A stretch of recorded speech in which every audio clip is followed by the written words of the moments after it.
Selamat datang di Persami, Perkemahan Selasa Misteri, bersama saya Yantina dan rekan saya Riva. Persami bukan jurnalisme data, bukan jurnalisme investigasi, Persami adalah jurnalisme yang bukan-bukan.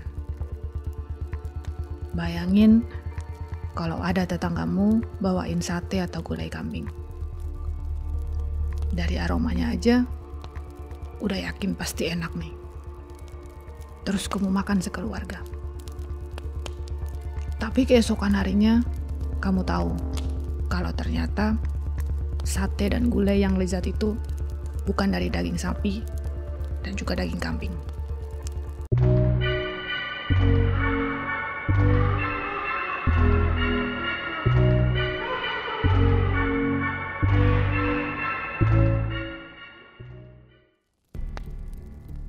Perkenalkan, namaku Sumanto. Aku punya satu keinginan yang aku rahasiakan dari orang lain. Shh, jangan bilang siapa-siapa ya. Inyong pengen jadi orang sakti. Orang sakti pasti gampang sugih. Aku bosan miskin. Masa dari kecil sampai mati nanti aku miskin terus. Aku harus mengubah nasibku. Jika bukan dengan jalan yang halal pun, aku siap. Aku harus bisa menguasai ilmu pesugihan. Aku bertemu Taslim di Temanggung. Taslim ini orang pintar, orang sakti. Dia bisa berjalan secepat angin. Maka aku yakin seyakin-yakinnya dia pasti bisa membimbingku menjadi orang yang sakti. Tapi kata Taslim, ada syaratnya. Dia bilang aku harus memakan 7 mayat manusia.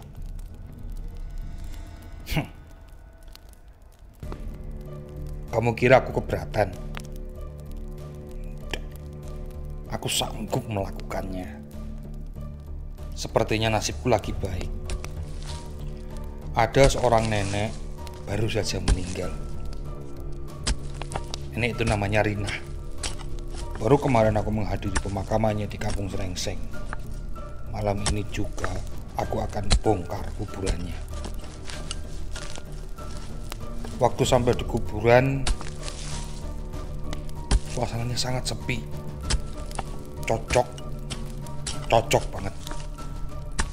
Aku pun mulai menggali kuburan nenek Rina dengan kedua tanganku sendiri. Kucangkul terus, kucangkul lagi, dan nah, ini dia mayat nenek Rina.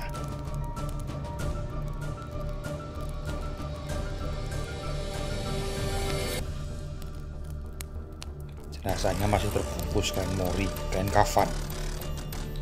Aku mulai melujutinya. Entah kenapa, aku tergoda dengan ibu jari kaki dari mayat nenek Rina. Aku patahkan saja dua-duanya. Aku kunyah dan aku telan bulat-bulat. Kain kafanku tinggal begitu saja di bekas lubang galian. Mayatnya aku popong ke atas, aku masukkan karung plastik dan aku bawa memakai sepeda. Jarak antara kuburan dan rumah sekitar 2 km. Dan gak ada yang melihat aksiku. Ya kalaupun melihat, pasti mereka akan curiga. Sampai di rumah, aku letakkan mayat nenek Rina di pekarangan. Aku ambil pisau dan memulai jamuan makan malam. Ya sebenarnya kasihan, tapi aku harus tetap melakukannya. Aku harus jadi sakti. Inyong harus bisa mengubah nasib. Yang pertama ku iris adalah bagian daging kemaluan. Nanti kulitnya akan aku jadikan kalung. Kamu harus tahu ya, ini itu bagian dari ritual. Selain itu aku juga memisahkan daging dari bagian tulang kering kaki. Kayaknya sih paling enak di situ ya. Kaki kambing sama paha kan paling enak itu kan. Mungkin daging manusia juga ya. Capek juga menguliti daging manusia, tapi aku puas. Malam itu aku dapat banyak stok daging manusia, dan ini cukup aku makan sampai kenyang. Dan sebentar lagi aku akan jadi orang sakti.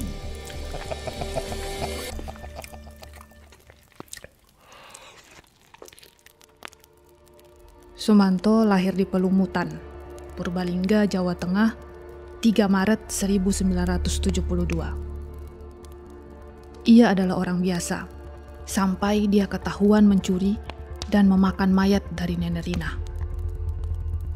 Awal kasus terungkap karena warga setempat geger. Kuburan Nenek Rina dibongkar, dan ternyata mayatnya hilang. Langsung beredar kabar kalau pelaku adalah orang pintar atau dukun yang lagi belajar ilmu hitam. Polres Purbalingga bertindak.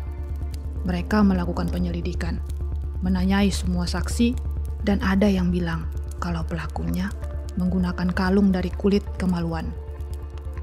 Tetangga Sumanto mulai curiga sebab ada aroma busuk dari rumah Sumanto. Akhirnya mereka menyelidiki dan menangkap Sumanto. Bau busuk itu ternyata berasal dari sisa jenazah Nenek Rina yang dikubur sedalam setengah meter. Hanya berjarak 5 meter dari rumah Sumanto. Kondisinya udah gak utuh lagi. Daging kedua paha udah hilang dimakan Sumanto. 1,5 piringnya dimakan mentah. Sisanya dibakar, dipanggang, dan digoreng. Parahnya lagi, Sumanto menyate daging paha Rina, dan sebagian diberikan ke bapaknya Nuryadi Karta. Nuryadi mau, dan ia makan pemberian Sumanto tanpa curiga. Langsung ludes. Karena mungkin merasa enak, lalu Nuryadi meminta lagi.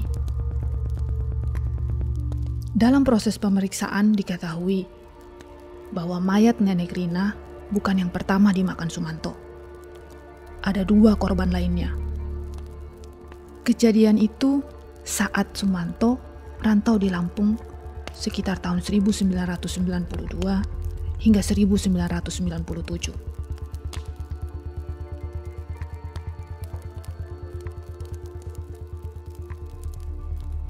Dulu aku pernah kerja di Lampung, jauh sekali dari rumah. Aku bekerja sebagai tukang tebas di perusahaan tebu PT Gunung Madu. Aku dan beberapa temanku menempati satu rumah di tengah perkebunan. Luas, kebunnya itu sangat luas. Bayangin, luasnya itu 7 kali 76 kilometer. Ya saya sama teman-teman tiap hari harus bolak-balik, capek. Ya mending tinggal di dalam kebun sekalian kan. Sehari-hari kami masak sendiri, kadang bosen. Nah, kalau kami bosen, kami berburu binatang di hutan. Kadang kami dapat rusa, kadang babi hutan, celeng. Terus kami bawa pulang dan dimasak, dipanggang, dimakan bareng-bareng. Tapi kami pernah makan daging mentah loh. Bukan manusia, daging rusa mentah. Ini yang mau cerita.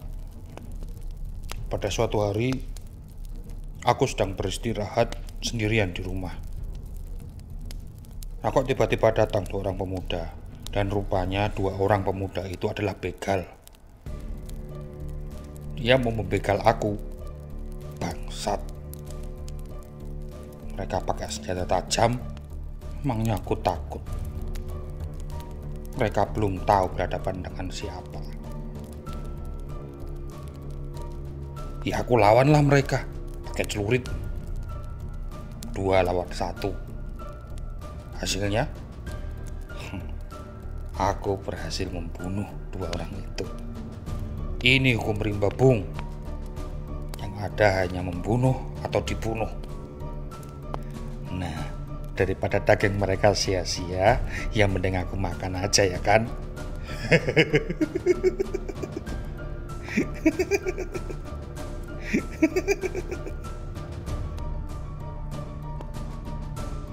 Aku bawa 2 mayat begal itu ke tengah perkebunan. Kupotong dulu kemaluannya, lalu kukeringkan kulitnya. Ya kalian tahulah, buat aku bikin jadi kalung jimat. Kalau bagian tubuh yang lain, ya aku potong-potong, persis kayak daging hewan yang biasa saya buru. Wah, kelihatannya enak dibikin daging panggang. Tapi kalau dipanggang berarti aku harus buat api. Nanti asapnya ketahuan sama teman-teman. Ya sudah, yang makan mentah.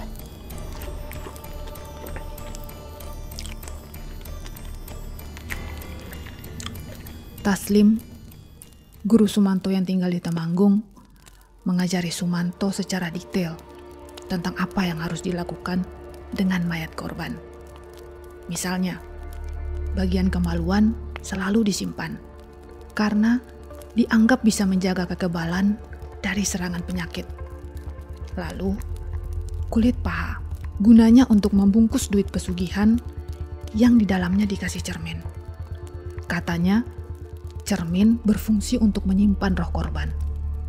Sumanto sendiri mengaku daging manusia itu nggak enak. Maksudnya mungkin dalam kondisi mentah. Sebab ketika sudah diolah, bapaknya aja doyan. Meski nggak enak, Sumanto tetap menjalankan petua Taslim. Taslim pernah bilang, kalau pengen sakti banget, kamu harus memakan 41 orang. Kalau pengen agak sakti, makan 21 orang. Kalau pengen cukup sakti aja, cukup makan 7 orang.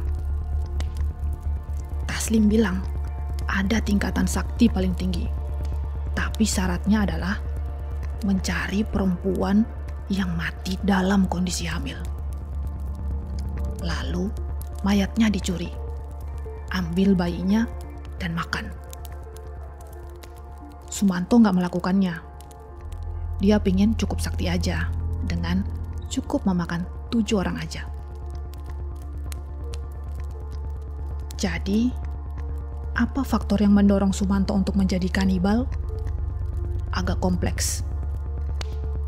Secara mental, ia divonis mengalami gangguan jiwa oleh Supono, pendamping sekaligus pemilik rumah sakit jiwa Haji Mustajab di Purbalingga.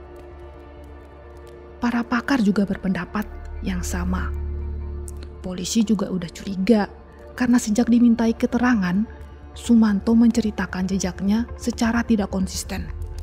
Cerita tentang istrinya, tentang beberapa korban yang ia makan, dan sebagainya.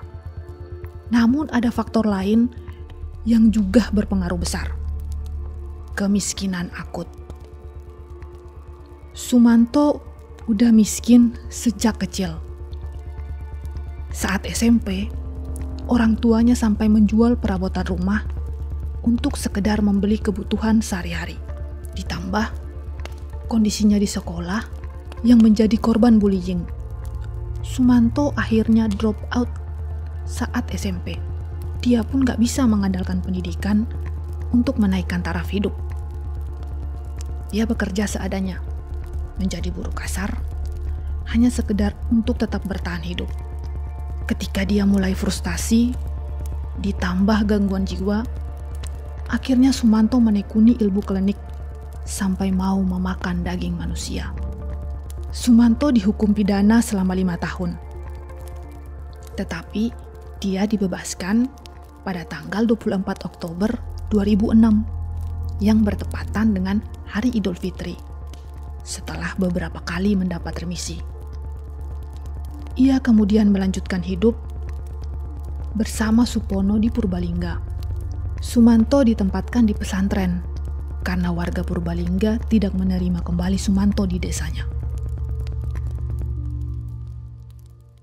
Saya Yantina undur diri.